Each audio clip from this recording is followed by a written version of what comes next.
Good morning. My name is Linda Nagel, Chief Executive Officer of Advertising Standards Canada, or ASC. And I'm Janet Fісбі, Vice President Standards. Добрий день, привіт з Канади. Дуже вам дякую, що нас запросили. Linda? Thank you.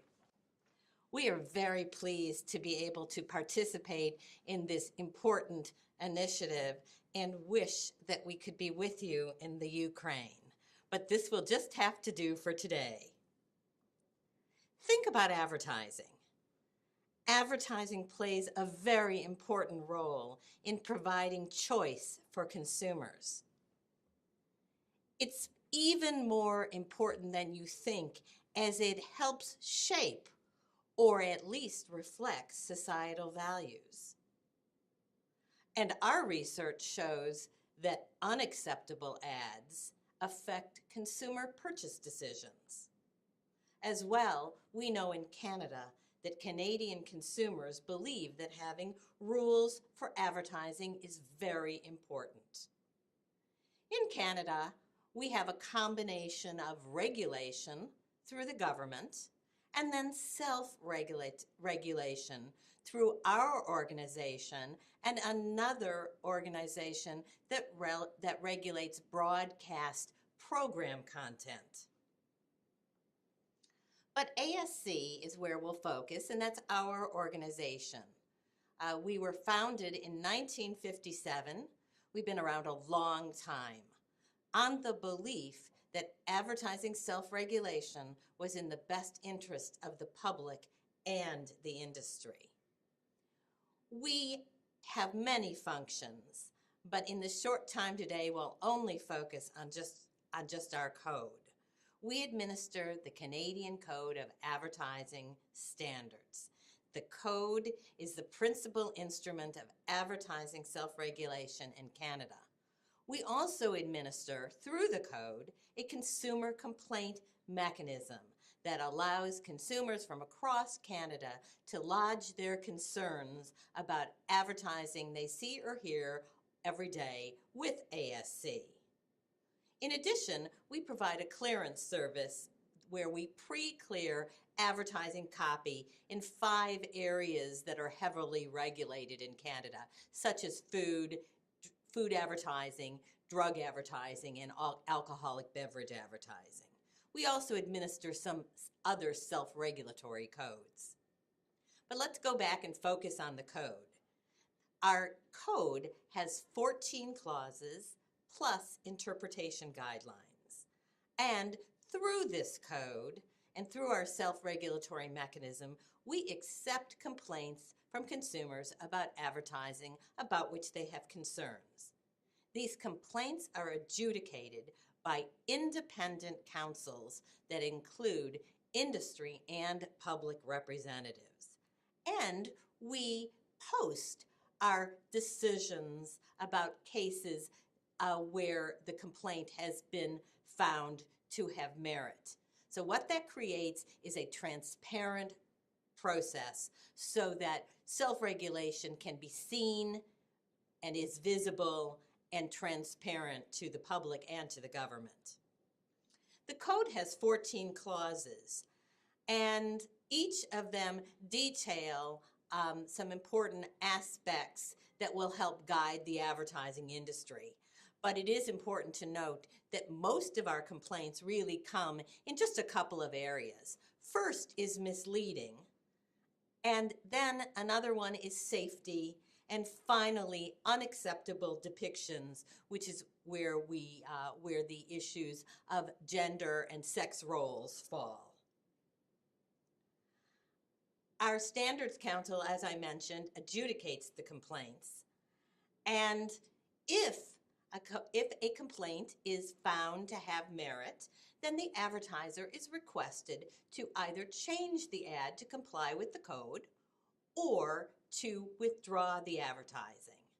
Now, this may not sound probable to you, but advertisers are very, very cooperative with this mechanism because the system has been around for a long time and the advertising industry is very supportive of it. because the alternative to self-regulation is government regulation, and the industry would like to regulate itself to the extent possible as a complement to other regulation. We also, as I said, we post cases where the complaint has been upheld.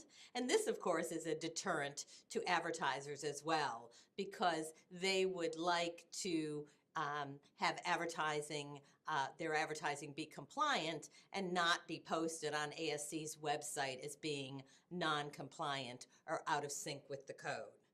Now, if the advertiser for some reason did not comply, and this happens very, very rarely, then ASC would request the support of the media. Janet? Thanks, Linda. So I'm going to speak about unacceptable depictions and portrayals, particularly gender.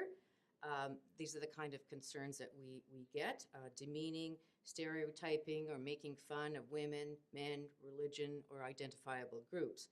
I must say we get very few complaints about depictions of men, so the examples that I have for you today are all about women. I'll take you briefly through Clause 14. The preamble says that an ad may be distasteful without conflicting with the provisions of this clause, but what does conflict with the clause and raise an issue are ads that condone discrimination, including that based on sex, ads that appear in a realistic manner to exploit or condone violence, ads that demean or denigrate an identifiable person or group, such as women or men, ads that display obvious indifference to conduct or attitudes that offend the standards of public decency. Now, I have two examples to share with you today of cases that were adjudicated by our standards councils.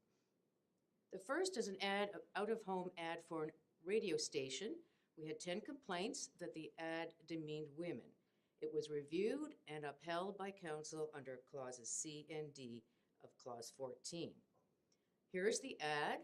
You'll see that council considered that the focus of the ad was on the woman's breasts and that there was no relevance whatsoever between a radio station and a woman's body. And for that reason, council upheld the complaint and found that the ad demeaned women.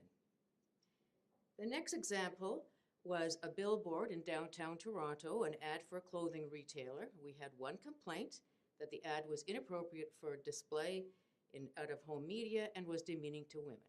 Again, it was considered by council and upheld under clauses 14C and D. Here is the ad. You'll see this was actually an ad for tights, but again, the focus of the ad was on the woman's bottom, and council considered that it was gratuitous in an ad for tights to depict a woman who was not wearing a top, and found that it demeaned women. We have some other guidance with respect to gender portrayal that I'm briefly going to take you through today, our gender portrayal guidelines, and the council uses the guidelines in determining whether there is a demeaning depiction of women or men. First principle, authority should be an equal representation of women and men in roles of authority. Decision-making, women and men should be portrayed equally as single decision makers for all purchases. Sexuality. Ads should avoid the inappropriate use of sexuality and exploitation of sexuality of both women and men, and some considerations that I've talked about. Is the camera focused on a part of a woman's or man's body? Does the ad objectify women or men? Are parts of the body segmented, for example, the head cut off? Is the degree of nudity gratuitous or relevant? Some degree of nudity may be relevant, for example, in lingerie or swimwear ads. Violence, neither sex should be portrayed as exerting domination over the other by threats or actual force. Ads should portray women and men in the full spectrum of diversity, both inside and outside the home.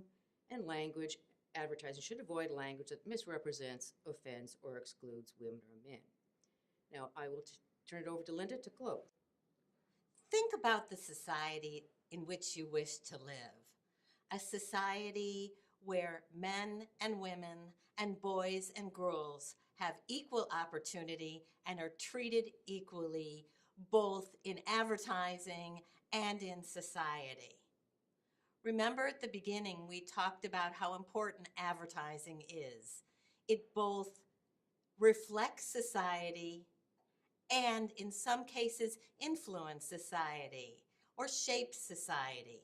So recognizing the power of advertising, creating advertising that depicts men and women as equals will go a long way to helping your society prosper and flourish with men and women as equals. Thank you very much.